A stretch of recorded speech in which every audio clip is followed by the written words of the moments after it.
Welcome to Easy Stories in English, the podcast that will take your English from okay to good and from good to great. I am Ariel Goodbody, your host for this show. Today's story is for beginners. The name of the story is Towards the City.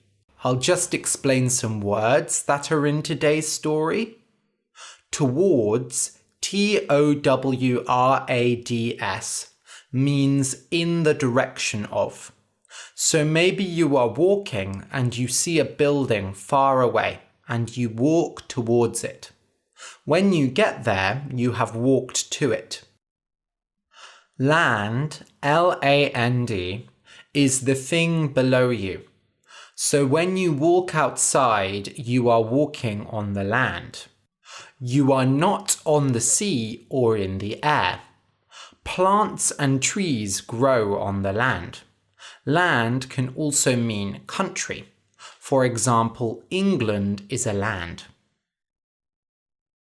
Respect, R-E-S-P-E-C-T, is when you think someone is really good. For example, teachers usually want children to respect them. They want the children to be good in class and look up to the teachers. Parents also want respect from their children.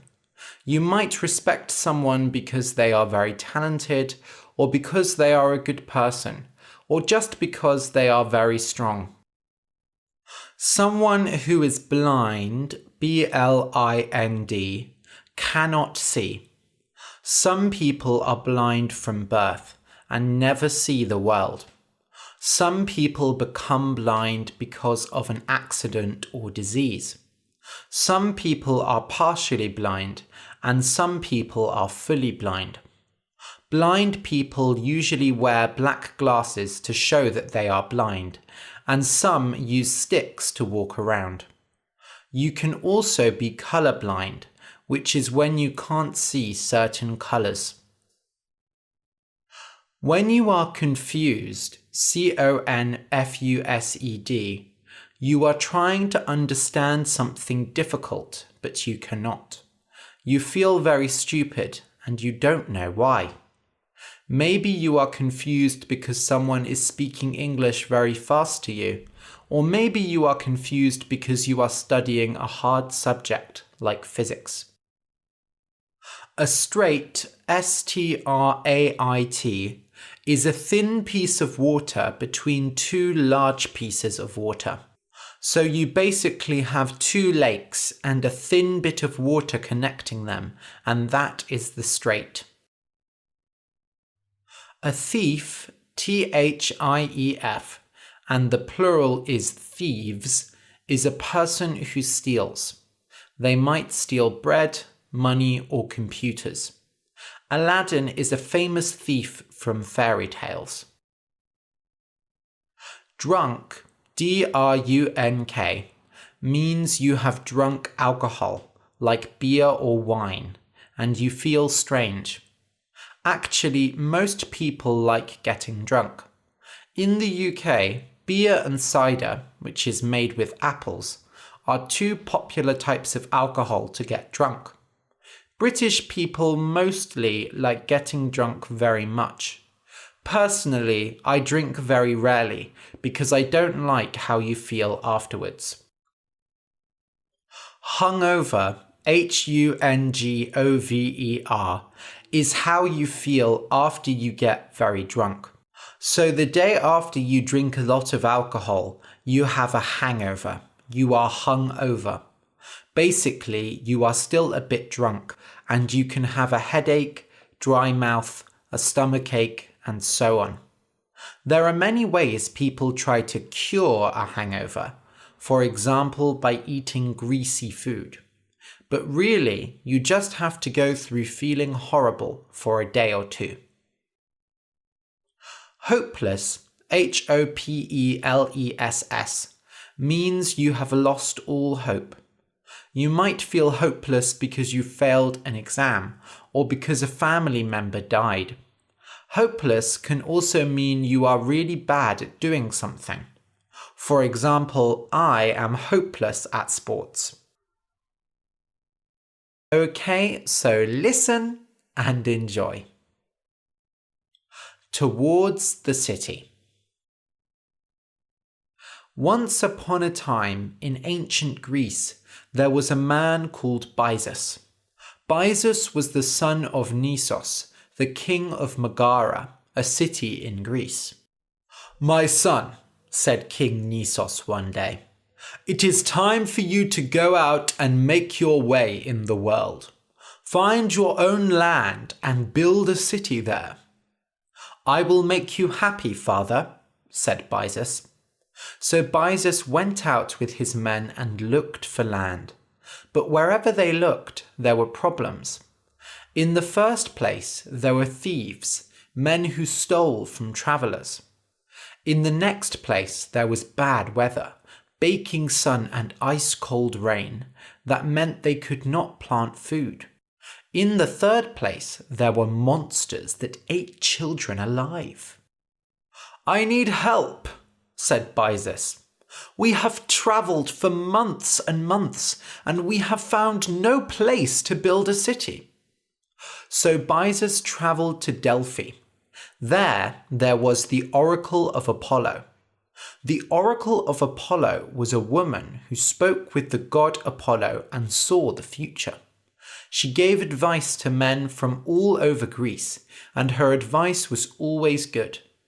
But if you did not follow her advice well, or if you did not respect the gods, you could end up worse than before. Still, Byzas had to go because he had no other ideas.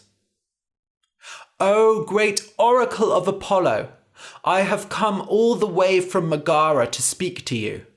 My father, King Nisos, has told me to go out and build a city. But wherever I go, there are thieves, bad weather, and monsters. Please tell me, where should I go to build my city?" The oracle closed her eyes and said nothing for several minutes. Byzas worried that he had said something wrong, but finally she opened her eyes and spoke. "I have asked Apollo what to do. The message is clear. You will build your city on the land opposite to the land of the blind." Byzas left Delphi confused. He did not understand the oracle's message. The land of the blind? What did it mean? He asked his men, and they gave him many ideas. One said that it might mean window blinds, a kind of curtain, but that was too easy. Another said that it might mean a foreign land. But why would Apollo want Byzas to build his city in a foreign land? For months, Byzas and his men travelled around, looking for the land of the blind. Everywhere they went, they asked people about it, but nobody knew where it could be. One day, they came to the Bosporus, a strait. They took their ship to Chalcedon, a city on one side of the strait, and rested there. It was a horrible place. The streets were dirty and full of thieves and drunk people. That night, Byzas drank and drank and drank. He felt hopeless because he had no idea where the land of the blind was. He could not go home to his father empty-handed, and he did not know what to do. The next day, feeling hungover and sad, he walked up a big hill on the side of the city. From the top of the hill, he could look out over all the houses and across the strait to the other side. Byzas gasped. "How can it be?" On the other side of the strait, opposite Chalcedon, was a magical land. The land was green, with many beautiful flowers and trees holding beautiful fruit. Wild sheep, pigs, cows and horses walked around, fat and healthy. There were rivers and lakes with beautiful clear water. How can these people live in Chalcedon when such a magical land sits opposite them? They must be blind. Suddenly, Byzas remembered the words of the oracle of Apollo. You will build your city on the land opposite to the land of the blind. Byzas started laughing. I found it! I finally found it! He ran down the hill and shouted to his men, "Get on the ship! We're crossing the strait!" The men, confused, did what he said. When they arrived at the magical land, they laughed and cheered. Hooray! Woo! Whee! There, Byzas built the city of Byzantium. It was a place of riches and magic. Over the years, the city grew in size and importance. Today, it is called Istanbul, which means towards the city, because men from all around the world come there still. The end.